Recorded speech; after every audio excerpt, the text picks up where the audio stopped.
In today's FX markets, let's take a look at the British pound futures as they're trading lower today. Pound futures trading lower for a second session. Today we're looking at the futures market down about 2/3%, currently priced at the 1.355 level, which is the low end of the range for today. Also the low end of the range for the past week as we're moving down to 1 week lows.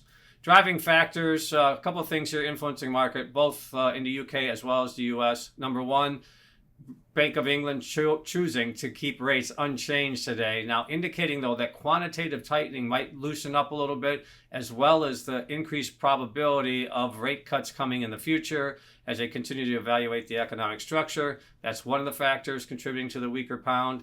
Couple that with data here in the U.S. this morning coming in better than anticipated in the labor market as well as manufacturing. And that's I think the factors here really influencing the market as we're seeing most of the major FX futures markets lower on the day. Pound being one of the weaker performers, but the Japanese yen under pressure, the Australian dollar under significant pressure as well. So we're looking at the pound now coming off of 2.5-month highs to trade to this 1 week low, but we're also experiencing selling pressure with the dollar gaining some strength today in the other major FX futures markets. So we're seeing prices lower across the board, pound coming off a little bit more than some of the others and trading down to a 1 week low.